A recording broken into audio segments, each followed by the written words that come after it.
dinosaurs. The most sophisticated, best-engineered, highly adapted survival machines ever created by nature. These guys were very successful. 165 million years of evolution gives these prehistoric giants weapons, defenses, and advanced senses able to put modern animals to shame.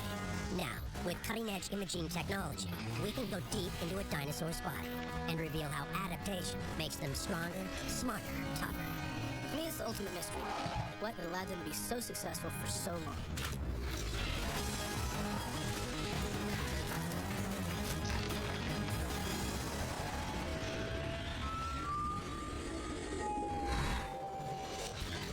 Dinosaurs are the planet's ultimate living creatures.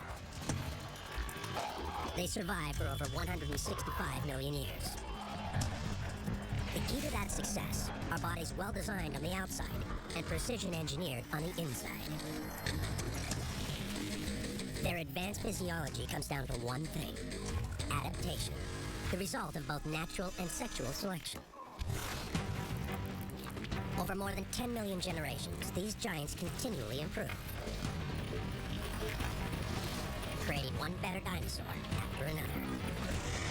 Natural selection is eliminating those animals that are not smart enough to do the job they need to do. Eliminating the clumsy, and favoring those that have the brain power to accomplish these complicated tasks. Evolution means some species thrive, while others are driven to extinction. And in animals with such dangerous armaments, competition for survival can be deadly. Late spring. The Cretaceous period.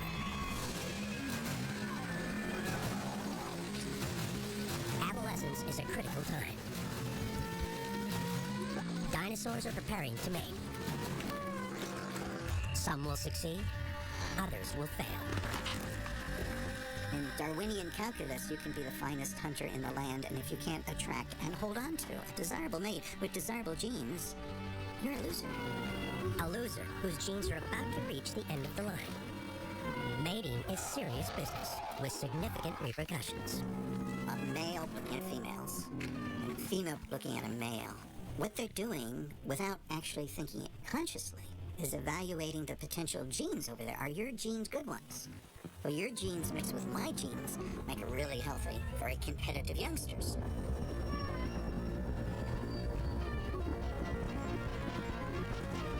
Clues that males are approaching sexual maturity abound. The crest on an adolescent Parasaurolophus is now fully developed.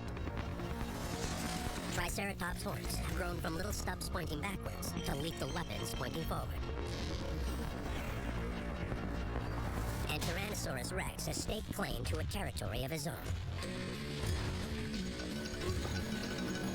Male soon-to-be adults fight for the chance to prove they've got the right stuff. Females choose carefully. Only the strongest, fittest, or smartest males will do. And when it comes to reproducing, something else is critical. Timing. Most big predators today breed only during a short interval in the year. Actually, most animals today breed only in a short interval, a couple days or a week or two. The outstanding exception being that peculiar predatory species, Homo sapiens. For egg-laying animals, it's almost always in the late spring or summer. That way the eggs can be incubating during the summer, during the warmest part of the year, when the climate is the most amenable to the production of young. To know when to mate, dinosaurs react to the change of seasons. In the weeks leading up to the breeding season, there would be hormonal changes taking place in the body of the dinosaur that are triggered by passing time itself, by the length of the day, for example. As winter recedes, the days get longer. Sensors in the back of the eyes respond to changing light, transmitting crucial information to the brain. A signal triggers the pituitary gland to release the hormone gonadotropin. These chemicals prepare their bodies to produce eggs or sperm. Raging hormones also trigger dramatic changes in behavior. Very different changes in males and females. For the females, that means stockpiling resources to produce the offspring. For the males, that means figuring out how they're going to beat the other males at the game of reproduction itself.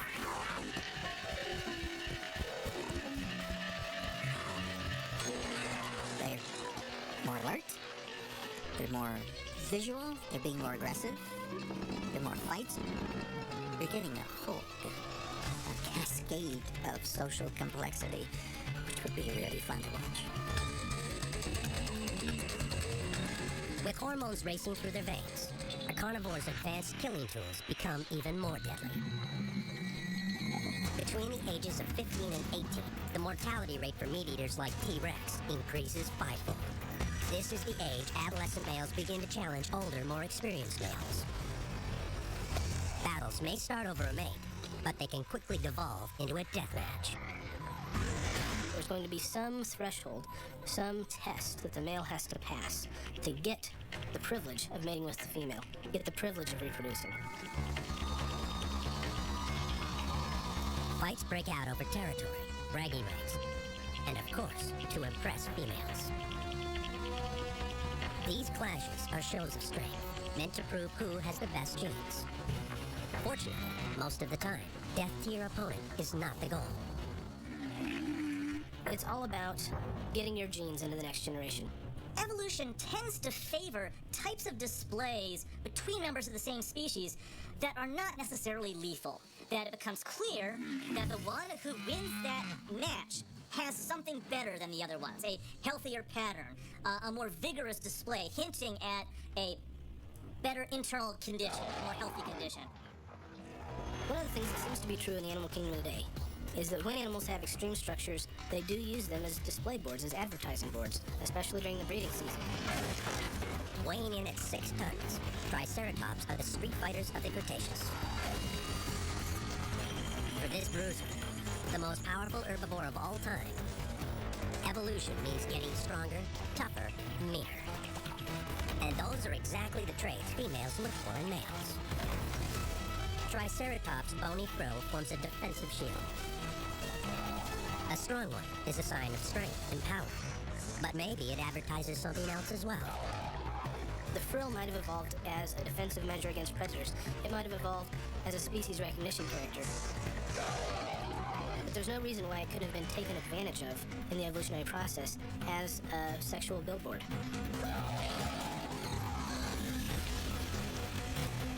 Could a Triceratops frill, like a peacock's feathers, be a display of virility? One clue is that it changes color. The bone that forms this shield is riddled with a meshwork of arteries and veins. In times of stress or excitement, hormones are released into the bloodstream. Arteries in the neck widen, and blood rushes to the frill, turning it blood red. It's a ritualized drama, with one single goal. You're going to have to demonstrate to the females that they're the biggest and healthiest and perhaps smartest of the males, that they have earned the right to reproduce by proving themselves worthy. Earning the right to reproduce means earning the right to impact the future of your species. I suspect this whole dance had pretty much been choreographed through their lives. They came in and then locked horns and started pushing. When bull meets bull, there could be potentially a long and prolonged fight, not just snorting, and they did snort, and pawing the ground, but thrust and counter thrust. Just kind of like an arm wrestle using their horns. For males, with horns 4 feet long, 6 tons of muscle, and a shield made of solid bone, competing for a mate is risky business. But for a female, creating the next generation takes hard work and facing life or death choices. Failure can mean bringing youngsters into a brutal world, a world where they simply don't stand a chance.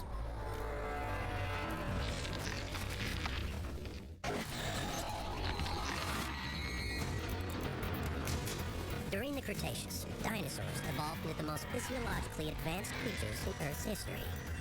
A sauropposeidon can reach 60 feet tall, towering over its surroundings. Quetzalcoatlus is a flying reptile as large as a giraffe. And Tyrannosaurus rex is the most powerful carnivore to ever stalk the planet. All these traits are the result of evolution. Adaptation over millions of generations. But evolution is harsh and ruthless, especially for males. One by one, natural selection and sexual selection leave the weak and the timid behind. Most of the males are probably not going to be reproducing. So if you're a male, the problem is making it into that small percentage that are actually going to be sending their genes into the next generation. Evolution doesn't like losers. It only works when the best genes are passed on to the next generation. It's the law of the jungle, and the spoils go to the victor. The Darwinian concept says this: there's a large group of females there that you can control as one male. Then you're going to risk fighting another male. The payoff is so big. If you win, 20, 30, 40 cows, that's big. The payoff may be huge for the lucky male, but fatal accidents can and do happen. Trying to rule the pack can end badly. Very badly for a young buck. Females have their own concerns. They must prepare to bring a new generation into the world. A new generation that needs to be a little bit better than the last. Fossil records show that dinosaurs needed to prepare for mating early in life. One of the things we're finding in common for all dinosaurs is that they started reproducing when they were still growing. And this tells us that life was cheap in the age of dinosaurs. These dinosaurs may be young, but they've got plenty of work to do. They must ensure that they are in good health, well fed, and have plenty of nourishment for their unfertilized eggs. As these big dinosaurs are growing up, there comes a point where they have to start putting some of their resources not just into growth anymore, but into reproduction. Whether a carnivore or an herbivore, calories are key. To be a successful mother, females need plenty of nutrients. That means high-calorie young leaves and shoots. Or if you're a carnivore, more red meat. Without it, no eggs. Females have to be stockpiling resources, big time. Lots of protein, lots of fats, lots of calcium. All those materials have to be stored in the body so that they're available instantly to start producing the eggs as soon as the animal's mated. Hormones in females stimulate the liver to send yolk to the ovaries. When her eggs are fertilized, the yolk will provide enough nutrition to keep a growing dinosaur embryo alive for as long as 3 months. A dinosaur mother-to-be also needs calcium for eggshells. The dinosaur eggshell is composed of calcium carbonate. Just like bird eggshells today, like some crocodilian eggs have this hard calcium carbonate eggshell. And that eggshell protects the developing embryo. A single female sauroposeidon produces 300 to 500 eggs each season. That takes a lot of calcium, a mineral in short supply in the plants of the Cretaceous. So just how does this leviathan, a creature requiring almost 400,000 calories a day just to survive, manage to maintain its girth and get enough nutrients to reproduce? Chowing down in springtime is crucial. That's when protein in plants is more available and easier to digest. Calcium is not very abundant in a lot of plants, and so you have to eat a lot. You have to focus on high-quality foods, high-quality plants, the buds, the shoots, the young leaves, to try to get those minerals, those nutrients, to build the babies. With sauroposeidon's voracious appetite, tiny amounts of calcium add up. Bit by bit, it's all stored in her bones, specifically medullary bone. Medullary bone is a very special bone that's laid down only by an ovulating female, and it's laid down to gather together calcium for calcium carbonate eggshells that they are making during ovulation. Medullary is a layer of bone which lines the interior of leg bones. It has no structural purpose. Instead, it's a mobile store for calcium and other minerals required to make eggshells. Once stored in medullary bone, calcium and minerals can easily be broken down and sent to where it's needed. So you're looking at the unfolding, the unpacking of something that starts out as a single cell into an animal that's almost the size of a whale, and it has to come off without a hitch. In sauroposeidon, evolution has favored something else as well. The production of a tremendous number of eggs every year. And every one of those eggs takes resources. After mating, a female sauroposeidon is now starting to grow the eggs inside of her, and eggs are expensive. They're protein and fat and calcium. Calcium for the bones of the embryo eventually, calcium for the shell of the egg. A single sauroposeidon lays hundreds of eggs each season, but many are eaten before they hatch, and most hatchlings are devoured by hungry carnivores. Tyrannosaurus rex, on the other hand, has evolved into something entirely different. These powerful meat-eaters are intelligent and well-armed. They are killers and scavengers. A female ready to pass on her genes is on the lookout for a male with huge jaws, a powerful grip, and a mouthful of steel-tough teeth.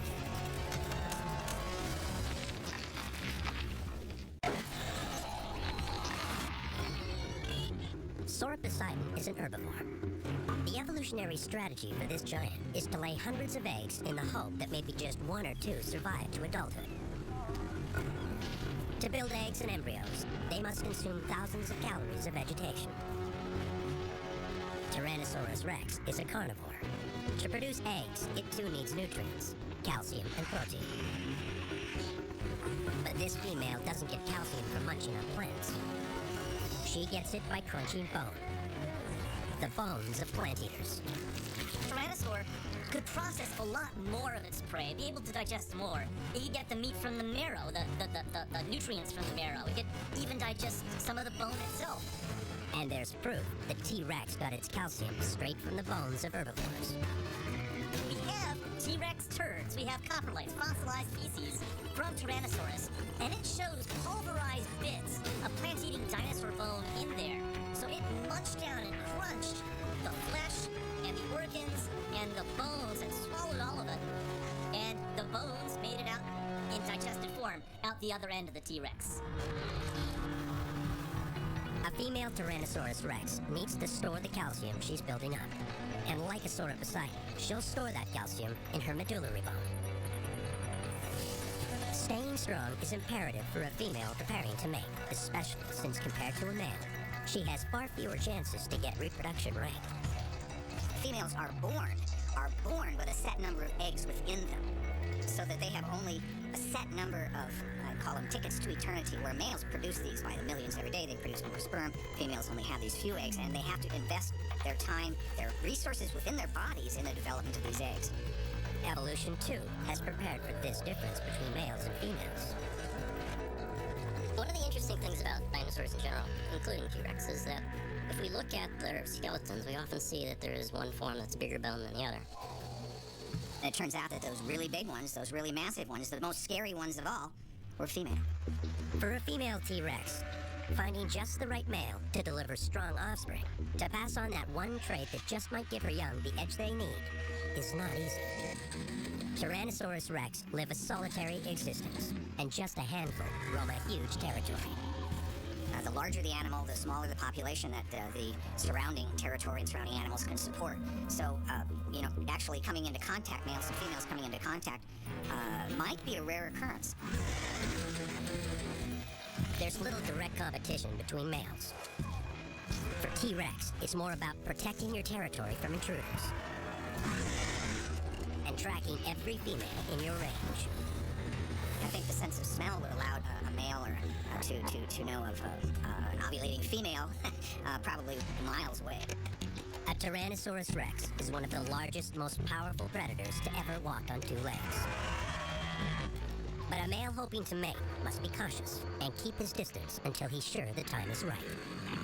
The choreography of courtship in T-Rex would have been interesting to watch.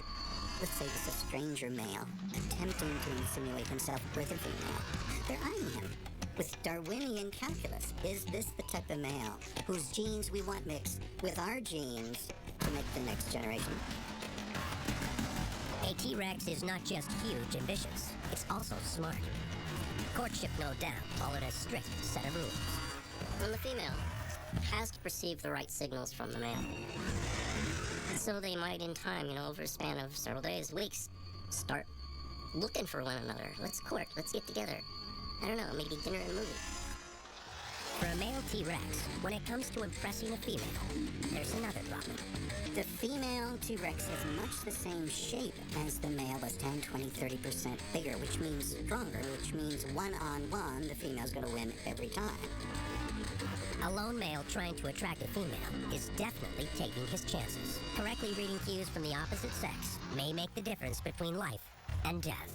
Yeah, if we think about the males being, only 2/3 the weight of a female, the size of a female, if there's going to be any kind of an argument, the female's going to win. This size difference is true with most dinosaurs. But in the case of T-Rex, it's extreme. The risk would be if you really make her angry, she might eat you for lunch. Even for a male who's made it this far, about to be rewarded with his prize, this one final challenge can be deadly. Now he's in the danger zone. He's within the killing zone. If the females reject him there, they can bite his head off. And that's the end of him in terms of Darwinian calculus.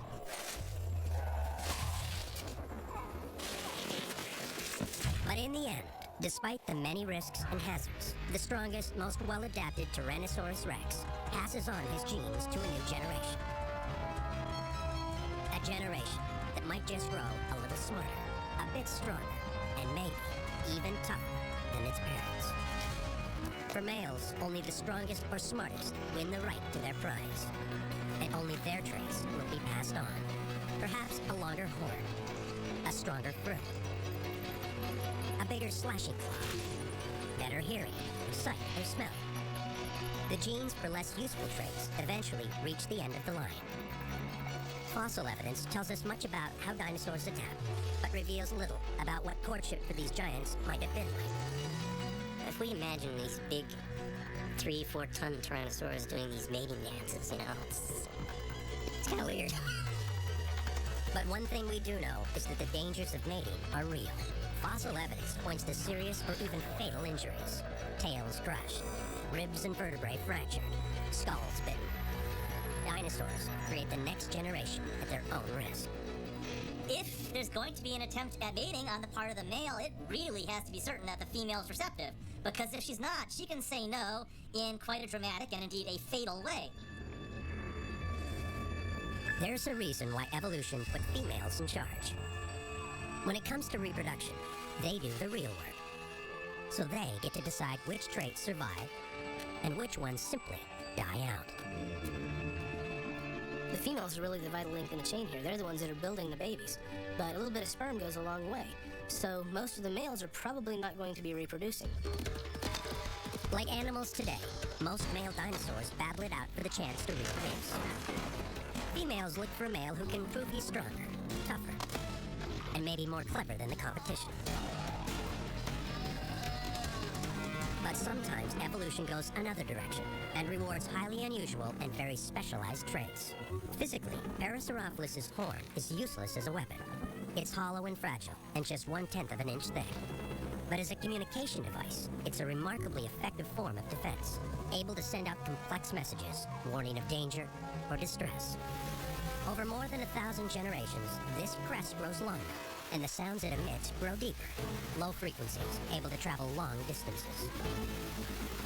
Highly developed communication skills become a significant evolutionary advantage, and soon enough, females only want to mate with a guy with a great set of pipes. It's a sound-generating organ. It can't help but generate unusual sounds by blowing air through this tube.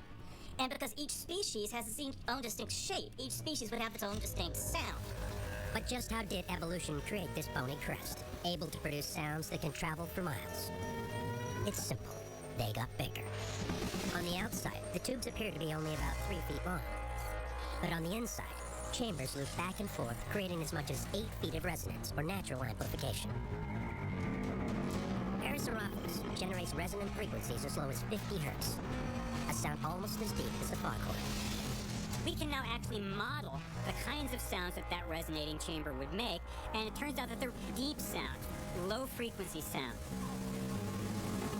Low-frequency sound waves can transmit for miles, even through dense forest.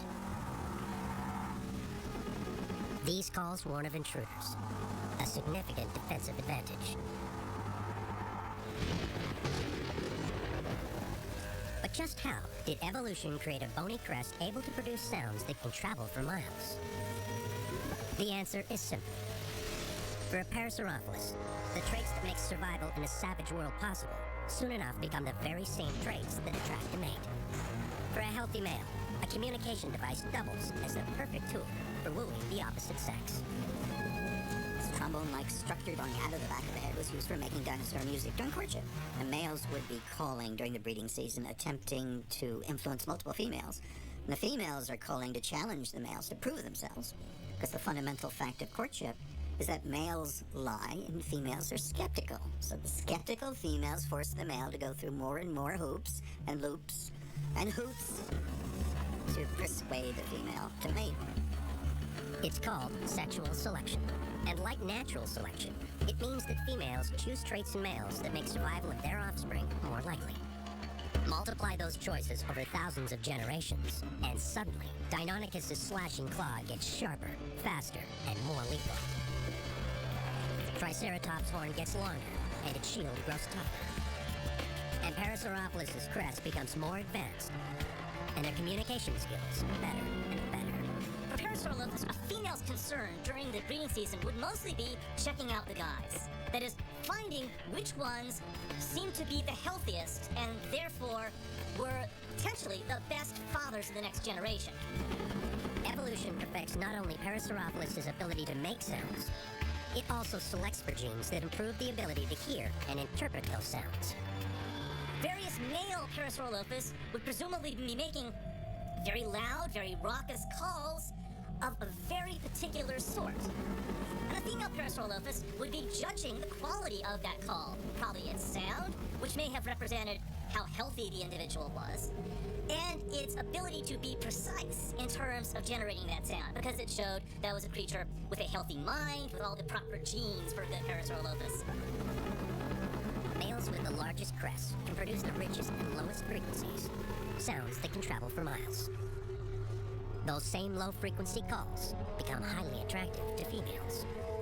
We would have different Parasaurolophus competing with each other with these sound calls, and the females probably calling on occasion to say, "Hey, baby, that sounds really good. You're the one for me." For Parasaurolophus, genetic modifications over time give them the tools both to pick up and emit low-frequency sounds. In fact, over time, they evolved the ability to send and receive extremely low-frequency vibrations called infrasound. Each species seems to have had its own note or series of notes. And you can have up to 5 different species of duckbill living in one place at one time, so in the breeding season you'd hear 5 different orchestras, 5 different ranges of courtship notes, and you'd feel them through your feet too, as they go into those really deep notes. But Parasaurolophus is the exception, not the rule. For most females of the Cretaceous, finding a mate who's stronger, smarter, and packs more advanced killing tools than the next guy is crucial. But there's more.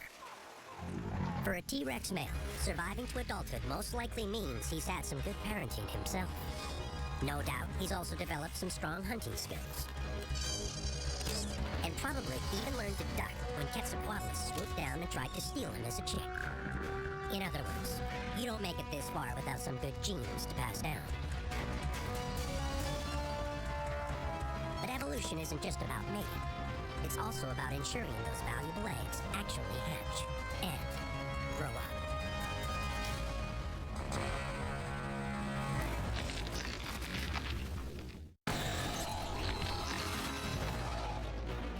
The prehistoric world of the Cretaceous.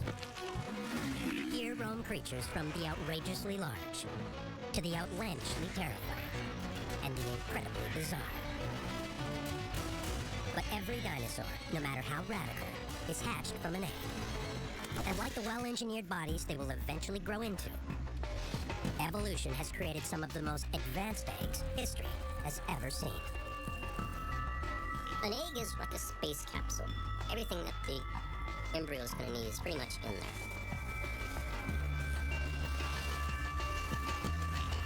And evolution took care of something else.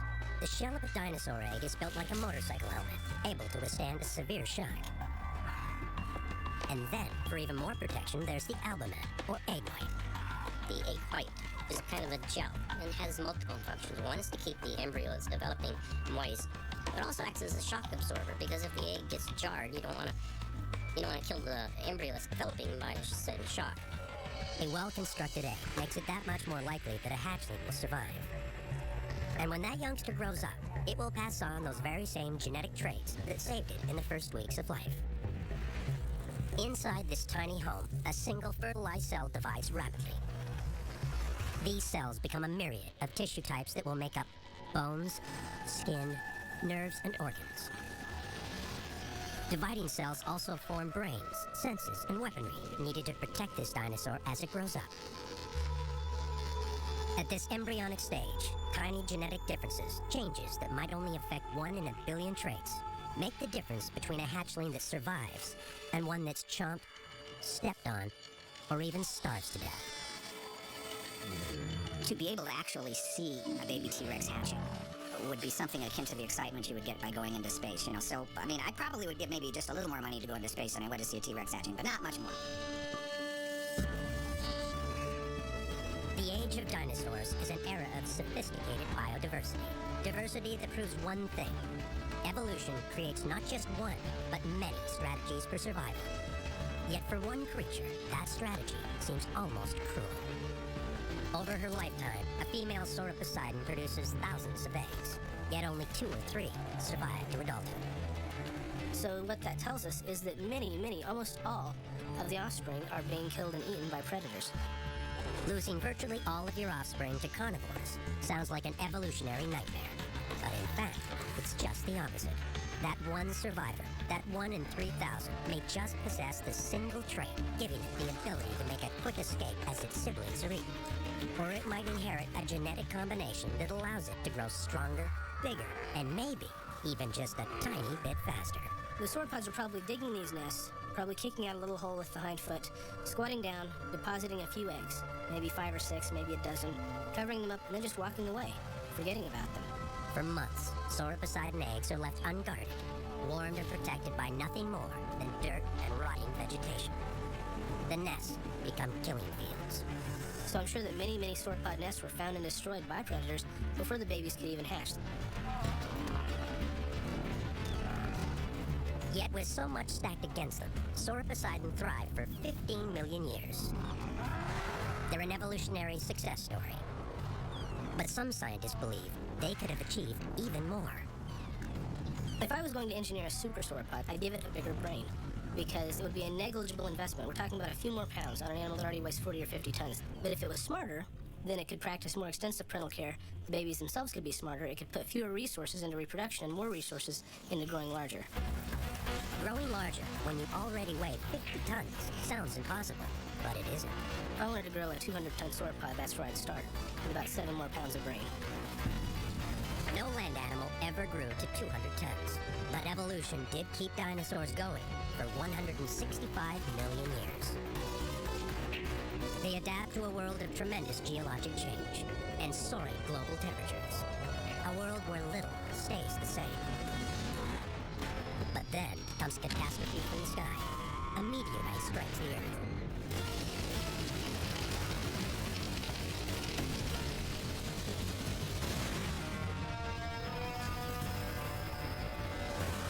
After the great dinosaur die-off, these huge and magnificent creatures seemingly cease to exist. But things are not always as they appear.